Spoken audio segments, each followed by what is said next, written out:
we're pouring water into a bathtub that has a giant hole ripped in the bottom.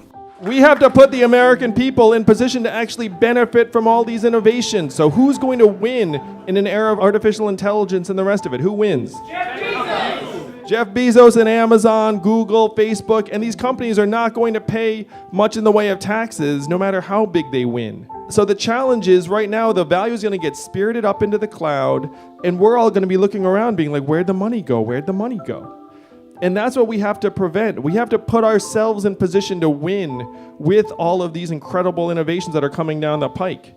So my plan is to pass a new value-added tax that would get the value from those innovations and bring it right here to the people of Chicago.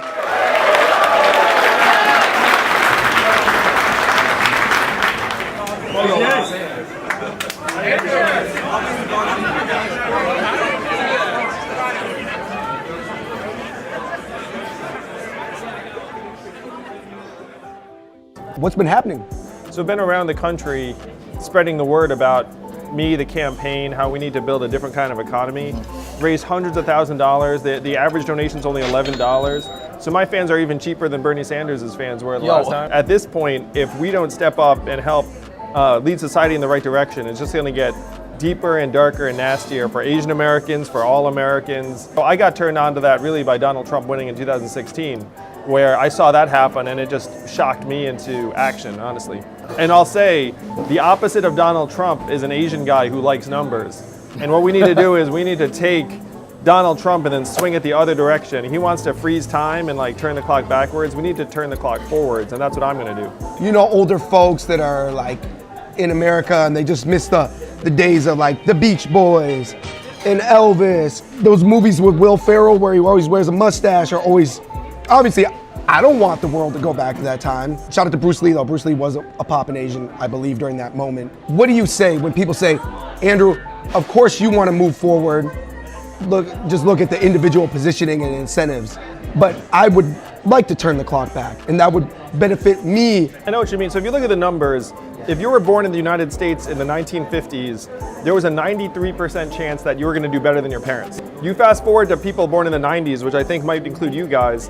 If you were born in the 1990s in the US, then you only have a 50-50 chance of being better off than your parents. And that number is going lower and lower.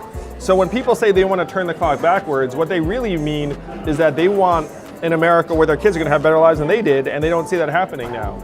But you can't try and get there by literally like reversing time or saying like how were things in the 60s or 70s. What happens when the nostalgia for the old economics manifests itself in more of a nostalgia for the old racial diversity?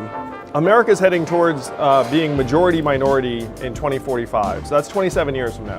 What you would expect to happen is for the shrinking white majority to become more and more nostalgic for the past and feel culturally threatened and insecure. And then you add into that the fact that their economic insecurity is going up and up because we're getting rid of the truck driving jobs, the retail jobs, the manufacturing jobs. And so that's going to manifest itself as a lot of racial hostility. And then if you think, what would you expect to happen in the beginning, in like the third inning of that? You'd expect maybe Donald Trump, maybe a rise of racism, maybe like outbreaks of shootings and violence, all of which are happening. All of this stuff is unfortunately consistent with a narrative of this country disintegrating over the next 30 years as it becomes more diverse. Dude, you just painted a super bleak picture of the future. And then you have this liberal narrative which puts everything under the umbrella of racism. Right. It's like if things are going badly, then it's racism. And then if you're a poor white, you're looking up being like, how the heck am I racist? Like I'm just like trying to put food on the table. Maybe I grew up in a town where literally just geographically there are no minorities. Looking at it like, how could I be racist when I didn't even meet a minority? That if someone can't pay their bills, that mindset of scarcity reduces their functional IQ by 13 points, which is 1 standard deviation.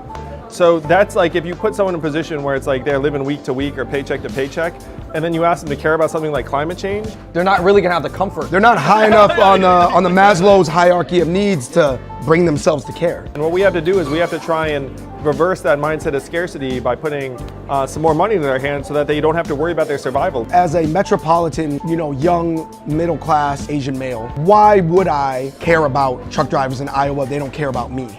But I'm actually going to reverse it a little bit and say, how would it feel for a young urban Asian American man to have an Asian guy in the White House?